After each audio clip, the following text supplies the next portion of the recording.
Hello, this is Darren. And this is Paige. And this is Where's the Lemonade? Where we talk about what happens when life throws you lemons. Make some lemonade? Maybe. Some weeks it's lemon squares. Yeah, some weeks it's just lemons. Yeah. On today's episode... Things you should consider when blending families. Did we do this? No. Okay. Okay, today's episode's an interesting one because it's things that we probably should have done before we blended families. Again, our research department spent a lot of time on this one. Thank you, Paige. The research department is awesome in this team. Yeah, you know, we have always said in all of our podcasts, if you've listened, we are not experts and we do not claim to know what we're doing. No, we don't. And we learned we did all the wrong things when we blended the family, according to this one article. According to this article, we did everything wrong. But kind of, though, but kind of not. No, I mean, I understand what this article, it's saying, here are some wise considerations to think about before you blend your family. And all of them are very good ideas and very good tips. But it starts when you're dating. I mean, even before you start introducing kids when you're dating. And we did this really kind of quick. As far as finding things out between each other. Because, I mean, like our second conversation, do you like camping? Well, that's the thing, is there are important things to know, not even before you blend, but even before you start dating, if you're serious about finding a companion and you've got kids. You know what I mean? Like, it's a whole different ball of wax. You don't just date people casually just because you wanna. Like, it's just, there's too much at stake. There's for your second marriages for sure, right? Because, there's a lot of kids involved. There's a lot going on. Right. So if you're looking for someone to spend the rest of your life with, there's a lot to know before you jump into the second marriage. So yes, one of our first conversations on the phone, we were asking, like, we were just like, rapid question. Like, to know, like, are we even going to go forward? Let's answer some of these questions to know if we even want to have a second phone call. So what were some of our questions? Do you remember? Do you like camping? Yes, we both said no, and we went, fantastic, next question. All right, do you want any more kids? No, we do not. Fantastic, next question. Like, that's literally... Yeah, that's what it was like. Yeah. Yeah, and there were a whole bunch of other ones, There was a whole bunch. Some of them, that would be on Where's Lemonade After Dark, so we can't say those here. But those are important things to know. And sometimes the need for companionship because you're lonely, not because because obviously you've got kids, but you're lonely in a different way, right? You're missing companionship from, someone that you're in love with. And that can drive you too quickly to maybe blend a family together. So, well, people said we did it too quickly. Absolutely they did. Who's they? Just people? Just people in general. It's true. Mostly my family. Yeah. And your family. I don't know that my family ever... They never voiced it. They never voiced it. They might have been a little concerned, but they were happy for me too. Yeah, absolutely. I mean, mine was too. Yeah. But I mean, the fact is that 50% of first marriages fail in divorce. Isn't that awful? That's pretty awful. And that makes me sad. That was part of it. But the statistic for second marriage is even worse. At 67% of second marriages fail, and over 74% of third marriages fail. So ouch. Yeah, that's pretty bad. So there's things you gotta figure out before you get married, and then also before you start blending the family. Yes. And I mean, I don't want these statistics to scare people that are listening, that are divorced, that are trying to think about blending their families. You can beat the odds, right? You can beat the odds if you know what you're getting into, and you're committed. You can beat the odds. So. Yeah. I mean, you have to go in with your eyes wide open. Yes. Which is really hard to do when your hormones are going crazy. Right? It's true.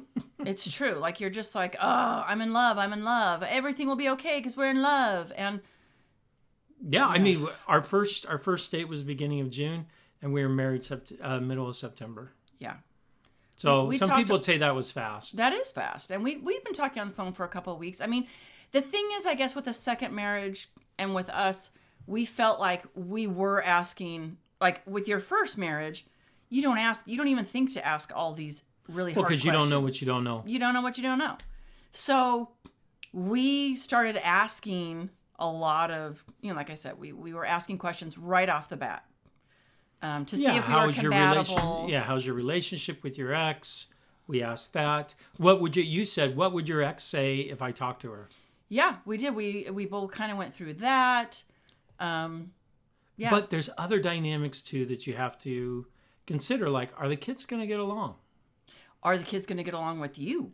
Are the kids going to get along with you? And you know what? A lot of these questions you cannot have answered until you're a blended family. And it can be scary, right? It can really be scary because you don't know. You don't know some of these. No, and we jumped in pretty quick, but yes, we did. But we didn't introduce the kids to each other or to you, and vice versa to the adults until we'd been dating for some time. Yeah, sometime. Like 4 weeks. I think it was close to 6 weeks, but But no, we didn't introduce the kids to each other until we knew that we wanted to be with each other, if that makes sense. Like, we were pursuing our relationship with each other. We were very interested, you know what I mean? Like, we were committed. We were at the point where, all right, we're ready to move forward with blending this family. Yeah, we can introduce the kids. Right. So, yeah. But, I mean, on the timetable, we went pretty quick. And that first year was really tough. I will, and not all the kids really enjoyed it. Nope. All of them may not enjoy it now still, but I think most of them do now. It's been 11 years. Yeah. I think it's tolerable for everyone. I think it's pretty tolerable.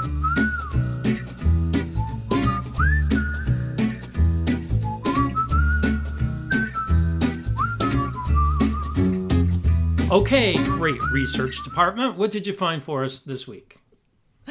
This amazing research department spent hours and hours, not true, but some time, so I found this article called 5 Wise Considerations Before Blending Families.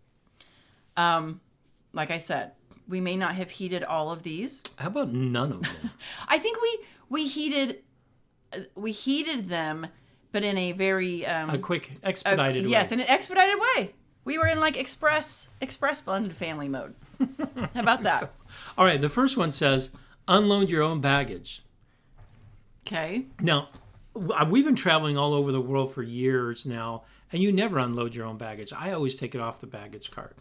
Oh, so are you ooh, this is good. Are you saying that you unloaded my baggage? I didn't even have to unload my Well, obviously we're not talking stuff. about real baggage, but you have loss that you've gone through from your previous marriage. We had the benefit of a great marriage counselor for us before we even got married. Well, and I was seeing someone. I think you were seeing, right? Yeah. We were both seeing a therapist, counselor, whatever you want to call them, to help us get through the grief of losing our marriage. Yes, that was for me. That took a long time. I had been divorced for a lot longer than you had when we met, but 6 months? No, I'd been divorced. 6 months. I'd been separated for a year. So separated for a year and divorced for 6 months. 9 months when we met. Oh, 9 months. Okay. 9 Yeah, months. so a little bit longer than me. Yeah, but I mean, so almost 2 years that I hadn't been, you know what I mean? Like, hadn't been in a relationship. So you were dealing with that loss. Yes. For Yes. a good time. Yeah, it was terrible. But yeah, this says, grieve the loss of your marriage, give your children attention, give yourself and your children time to heal, get back on your feet emotionally and financially, right? Like, do some of these things. You can't, I do believe this. I don't think that if you're a total wreck emotionally, financially, if your kids are a wreck, I don't think it's a good time to blend a family. I don't. So do you think we weren't in the middle of that when we got married? I think we were okay. I think we were still in a little bit of that. I think that, yes, still in a little bit of it. And then when you throw everyone into a blended family, then it just brings up all new emotional issues and new routines and right. But I think you need to take a minute to heal. And our counselor helped us a lot with that. Yeah, for sure. And she helped us get through that together. So we kind of helped each other through the mourning of the loss of our our previous marriages. Well, she helped me. I'm not a person that I don't like to deep dive into stuff. I'm like, yes, that was really sad. Move on. That's my type of personality. I tend to, stay on the surface for most things. And she took me on a deep dive, and I didn't like it. No, and I was there for it. I didn't like the deep dive at all. It was raw. It was emotional. It was painful. But was it good for you in the end? I don't know. I still don't know. Here it is 11 years later, and I don't know. It just was so uncomfortable, and so I don't know.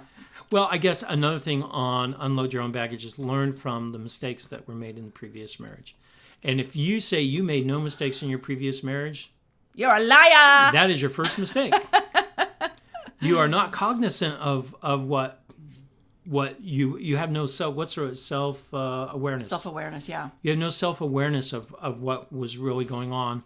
And now, granted, maybe it was more on your spouse than you, but there were still things that you could have done to make your marriage better. And you know what? Take a minute to recognize that so you can go into your next relationship with, hey, I know that I didn't do this great. Like, learn from those mistakes and go, I'm going to try and do better But you don't have to wallow in it. No. But I love that it says try to gain some insights about how your marriage ended, why your marriage ended. And then it said think about what your needs are. Were your needs being met in your last marriage? And what were your issues? And how can you? So I like it said in this little section, be ready to show up differently in the next relationship. So maybe not completely differently, but in regards to those things I just mentioned, like you can go, you know what? I got a fresh start here, whether you wanted it or not. You've got a fresh start, and so you can change. You can change some things. People can change for the better, for sure. Good. All right, the second one on here says prepare yourself for a relationship that you want to have and being the partner you want to be. I like this. This ties into the previous one on unloading your baggage. It is a reset. You have a chance to be the partner that you want to be and that you want your partner to be. Yeah. So you show through examples. Is that the idea? Yeah, and you work on your communication, listening. How good are you? When you argue, how do you argue? Are you mean? Are you a mean arguer? Are you a reasonable arguer? You know what I mean? Like, can you sit in the other person's shoes when you're debating something? Right. All right. Can you see the other side even though you may be heated? Get in the trenches, right? Get in the trenches. That's what Caroline told us all the time. Get in the trenches with each other. But yeah, educate yourself about relationships and skills for success, pitfalls. Anyway, I like that one. I like that it's saying prepare yourself for who you want to be in your next relationship and who you want to have in your next relationship. Like, maybe you want something different than you had in your first marriage in a spouse. Could there be a danger of overanalyzing everything with this one? Of course. I mean, you can say that about anything. Like, I say everything in moderation. I mean, we both feel that way. Well, I could easily see someone saying, well, this isn't exactly the perfect situation. I'm only going to go after the perfect situation. There is no perfect situation. I will sit here and tell you right now, there is no perfect situation. There's no perfect man or woman out there. That is not true. You're right. The woman sitting next to you. That is absolutely true. And for all you men that don't believe that about your spouse, shame on you.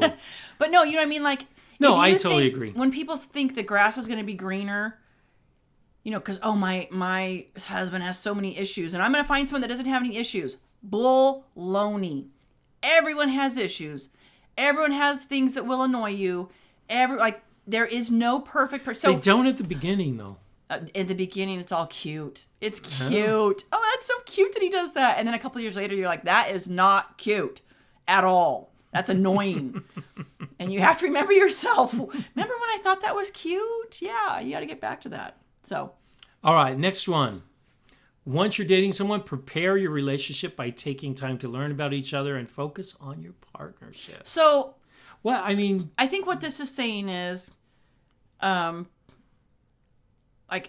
focus on just the two of you, right? Because now you focus on just the two of you. Don't worry about bringing the kids into the picture yet. Focus on your relationship. No kids at first. Right. That's what this You're one's really saying. focusing on each other. So it's those 10 p.m. runs to the grocery store for chocolate chips. Yes. You're focused on each That's other. where we dated. We dated Yes. At the grocery store. And you've got to learn about each other. You've got to learn about each other's triggers, which, you're going to have them. If you think you don't have them, you got them. So how do you do that? Well, do you remember when we were dating and we'd been dating for a while and we hadn't had a fight yet? And we were like, we've got to have a fight. Like we were like, we've got to figure out how we fight with each other and if we can resolve it. Do you remember talking about that? I remember. And we were like, how are we going to do this? What are we going to fight about? Well, we hadn't introduced the kids yet. Once we introduced the kids, then there was plenty to fight about. Was there? Yeah. There were some issues with the kids. Yeah. With the kids with each other? No, with us, with the way we interacted with our kids was different. We weren't exactly ready for that. I see what you're saying. Like maybe you were raising your kids a certain way. I was raising my kids a certain way. Oh, okay, gotcha. So once you introduced the kids, then things kind of changed. I do remember our first fight. Do you remember our first fight? No, because I've forgiven you of it. I just remember because it was our first one. Otherwise, I forgot all the rest. I have no idea what it was. It was when you wanted me to sign the prenup. That was our first fight. No, that was something before that. No, there wasn't. That was our first fight. Oh. So thank you. Obviously, you I've listened. tried I know. really hard to get you to fight with me. Good job. That's when we had our first fight. But no, this talks about, because you need to have a fight, you need to see how good are you at resolving things together. Well, you need to see what are your views on money, how you spend money, how you save money, what do you have the same common goals? What about your religious beliefs? Are you strongly religious? Not so strongly. Do you have the same religion? Same thing with politics too. Politics are just, hey, I just vote once a year, or twice a year, however the case may be. If you're a common voter, if you like to vote more than one time in an election, that's bad. Don't do that. But what's your passions? Are you passionate about certain things? And does that bother your spouse? Right. No, so I think that is really important. How much do you like having alone time? And is that going to, is your spouse your future spouse, are they okay with that? Oh, you like to go off and do this by yourself. Are they okay with that? Yeah. Does your spouse still like to go clubbing even though they're married? Well, you wouldn't know that until after you're married, but do they like to go clubbing in general? And even without you. Yeah. I mean, that would... There's just all these things that you have to... And like I said, at first you may think, oh, yeah, that's fine. But deep down, is it bothering you? You need to talk about those things. You need to talk about sex. Are you on the same page with sex? Like, people may be smiling right now and blushing. That is huge. And these are things you don't think to talk about in your first relationship because you really don't know. But your second relationship, your second marriage... these things are more important. These things you're aware of. Yeah, because of your first marriage. You need to go back and strongly look at your first marriage. What worked good? Because there were things that worked well in your first marriage. Right. Yes. And then what things didn't go well and where were sources of conflict. And you need to, address those with your potential new spouse and say, is this going to be a problem in this marriage? Right. Yep. And meet each other's families and friends. Right? How are they interacting with them? Is this over the top, with their family or not? It's amazing. We did all that in a very short period of time. We did, and we were just okay with all of it. So.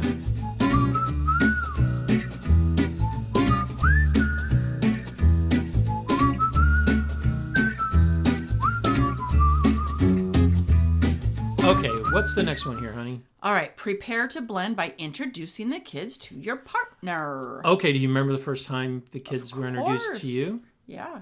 All right, when was it? I know when I was introduced to your kids the first time. Well, actually, I met a couple of your kids in your backyard just by coincidence. I didn't plan to meet them. Do you remember? Right. I had come over with my kids. We were just going to meet you. We're having a little pool party, just my kids. I had already met your kids. Yes, you'd already come to my house. Right. And met my kids. And then we came over for a barbecue. But your kids were not here. They were with your ex. We weren't doing that yet. And then a couple of them dropped in to grab something. And it was like, oh, hi. I didn't know I was meeting you tonight. Ah. I'm meeting you in my swimsuit. Yeah, I'm like, oh. And it was just a couple of minutes. I think everyone felt awkward for a minute because it just wasn't planned. It was just like, oh, hi. Yeah. And then we had I think like a week later, we had a planned meeting we had a picnic at a park. And yeah, and it was all the kids together then. Yeah. right? Which was kind of crazy. Well, we were missing a couple of the older ones, obviously. A couple of the older ones, yeah. but it was kind of crazy. There were 8 kids. Yeah. All thrown in together. 2 of the kids were already gone.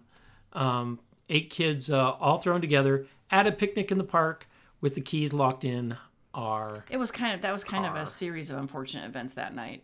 Keys were locked in the car. Rachel wanted to leave because her boyfriend Russell said, "I'm hopping in the car and coming," and she wanted to get home to clean the house. And I'm like, "No, we're meeting." It was kind of a funny night. But it was a funny night. But we kind of took, you and I kind of were like a conquering heroes, right? We're like we conquered the whole thing pretty well. Yeah. So Jake had locked his keys in his car. We had to go rescue him. We all it was it was funny.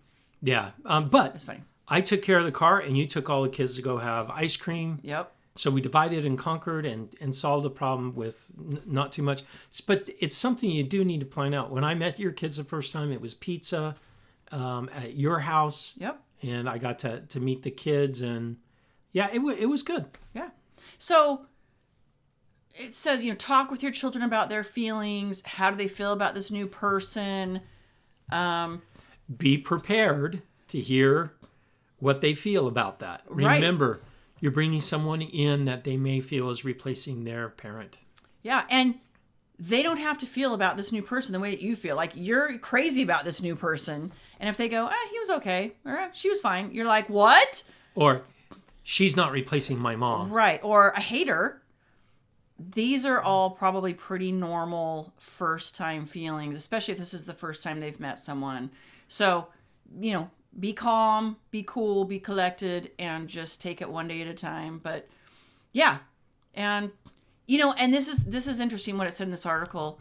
When you are starting to date and you're getting serious with someone, your children have another loss that they're dealing with, and that loss is they now realize my parents are never getting back together again. Ooh, and that's another huge loss. So be aware, be cognizant of that, and yes. Be patient with your children. Right. Yep. Okay, last one. It says challenges ahead. So I don't know what this is talking about. Everything was roses and roses ahead. And chocolate the whole time. So yeah, there's tons of challenges ahead. But one of the things it says is relationships in blended families will not be equally close. Some kids might get along better with each other. You might get along with some kids better than the other. It doesn't have to all be equal. You don't have to. All the kids don't have to love their new stepmom or stepdad equally.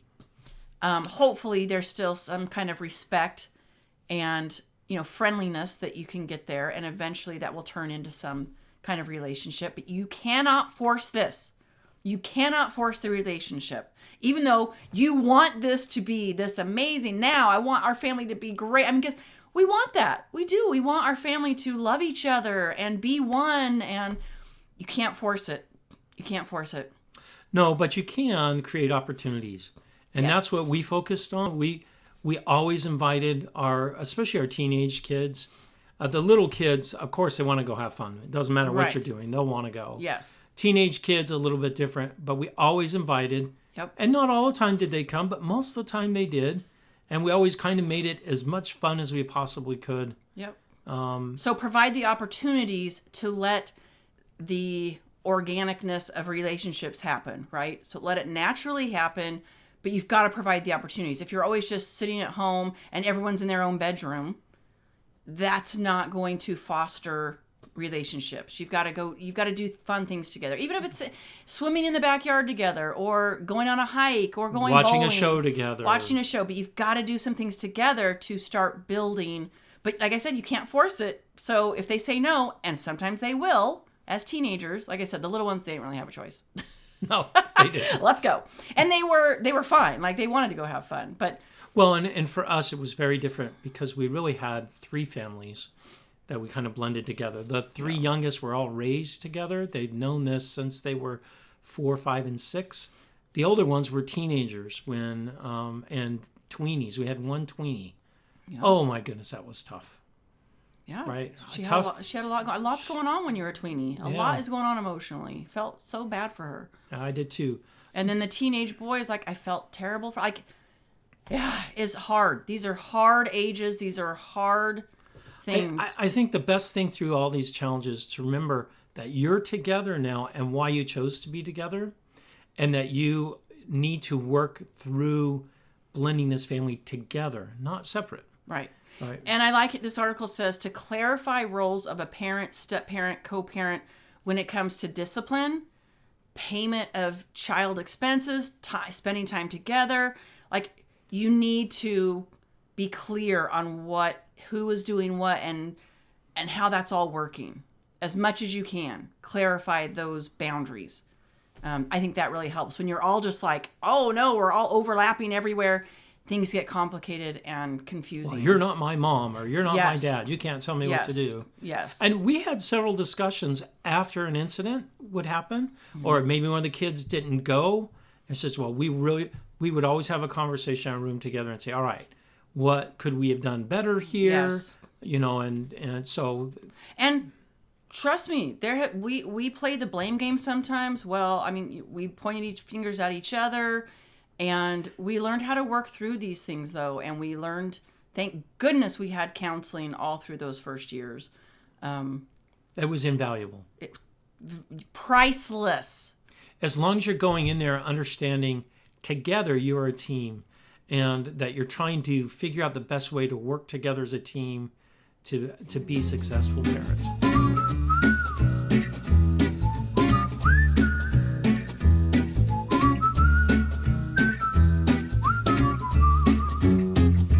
Okay, our lemonade moment of the week. School's out. What's that song? School's out for summer. That one? I don't know that song. School. It's some kind of like heavy metal song. Anyway, school's out. So the lemons is that the kids had finals this week and a couple last week, and they were working hard and studying stressed hard, out of their mind. Stressed. So it was there finals were some week. Tears a couple times. I cried a lot. I was going to say, you're going to tell everybody that you were crying? Well, I was crying because you and I don't have the house to ourselves anymore during the day. We don't. Well, we kind of do. Our kids are so busy now that we are. have 3 teenagers, and they have jobs and swim and a lot going on. Horseback riding. Yep. So the lemons was finals week, but the lemonade is, I love I even though we don't have the house to ourselves anymore. You like summertime. I love the summertime. Kids. I love having the kids around, having them home. Being a mom all day. I like it. Being a bonus mom all day. I like it. I like it a lot. So, it's summer! Woo, woo, woo!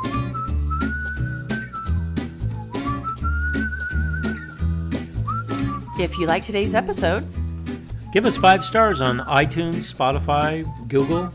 And head to Facebook and like us. And check out our blog at where'sthelemonade.org, where you can leave questions and comments. But most of all, go out and make some lemonade. You betcha, baby.